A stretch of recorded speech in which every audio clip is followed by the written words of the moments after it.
So recently, SJW has attacked Gladiator screenwriter David Franzoni, as he apparently has been eyeing Leonardo DiCaprio for the role of Rumi, the 13th century Persian poet.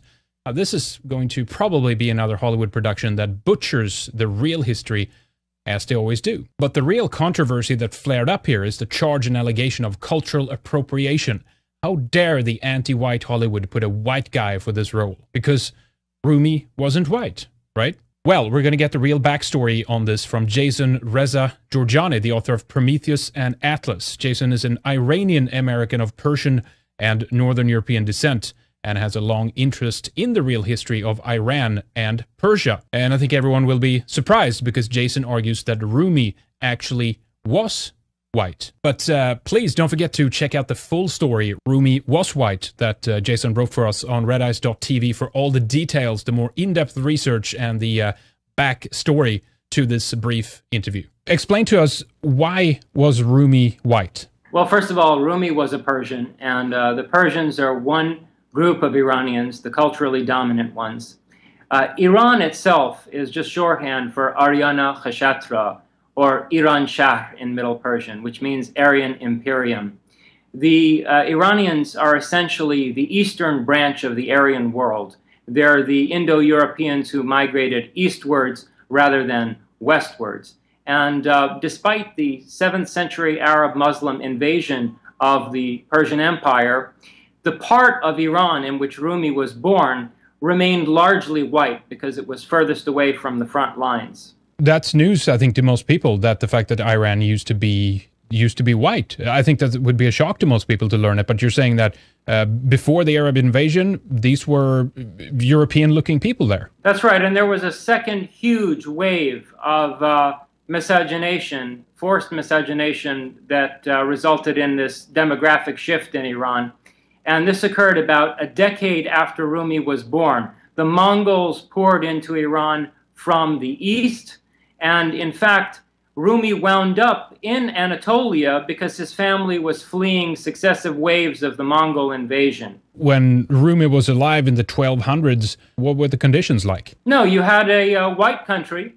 The area certainly where he was born remained phenotypically identical to the population of Europe.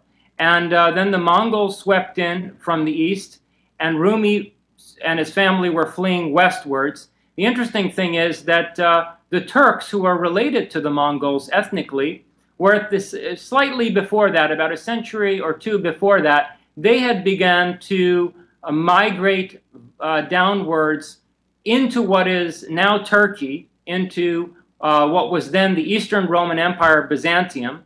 And frankly, their conquest of that area was as bloodlusting as the Mongol conquest of Iran. So when people tried to appropriate Rumi as a Turk or a Mongol, or I don't know, even as an Arab, by trying to equate being Muslim with being an Arab, they are essentially handing over the Iranian heritage to the people who were responsible for the genocide, rape, and plunder of our country. So that would be like saying, let's say, France or Germany in 50 or 100 years from now, and let's say if current trends continue with the invasion, it's like saying France is a Muslim country or something, right? That's right. I mean, you know, Rumi actually means the Roman, because Rum in Persian is the designation of Byzantium, or the Eastern Roman Empire. When Rumi and his family showed up there as refugees, that area was hardly Turkish. And by the way, the idea that his mentor, who was from Tabriz, the Iranian city of Tabriz, could have possibly been a Turk is preposterous. Shams was a native Persian speaker. And at that time, the Seljuk Turks had barely settled in that area. If this man were a Seljuk Turk, he would be speaking Turkish, not Persian. Yeah. So what would you say to those SJWs and others that have this anti-kind of colonial message to us today, and say that somehow we are appropriating their culture when they know nothing of this history that you're talking about? Well, actually, I have nothing to say to them, but what I have to say to fellow Indo-Europeans, and especially to Europeans, is that you should not allow this heritage to be stolen from you. Rumi is part of your cultural heritage, And what these social justice warriors are trying to do is to sever the history and culture of Europe from that of Iran, because the Persian Empire was uniquely tolerant and humanitarian.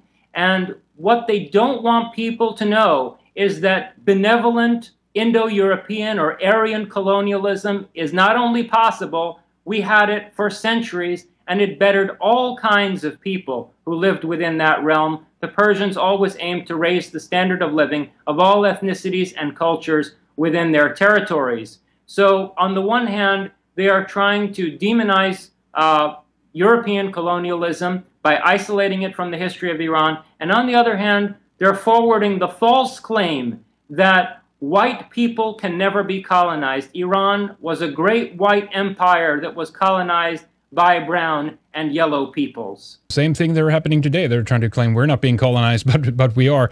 What about Rumi's relation to Islam? Well, you know, the funny thing is that if any whitewashing is going on here, it's not on the part of the people behind this film project. Rumi is the whitewasher. In Persian, we have a saying, Masnavi Molavi ast Quran be zaban Pahlavi, which means that the Masnavi of Rumi, his most famous poetic work in many volumes, is the Quran in the Pahlavi language. Pahlavi is Middle Persian, the language of Iran before the Arab-Muslim conquest. And so what's essentially being said there is that Rumi created a form of Islam that was palatable to the Persian cast of mind.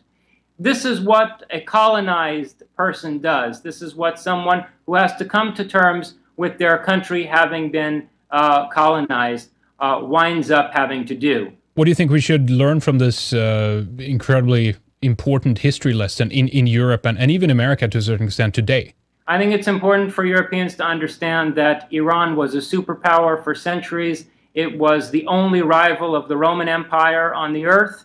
And the fact that Iran could be colonized by Islam, not only by the Arabs, but by the Turks and the Mongols who came in and zealously embraced Islam because it resonated with their own tribal mentality.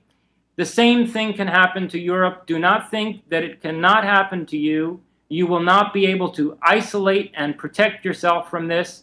You have to take a proactive stance. And in that regard, in the regard of bringing the fight to the enemy, Iran is very important to the future of Europe because there is an Aryan Renaissance underway in Iran.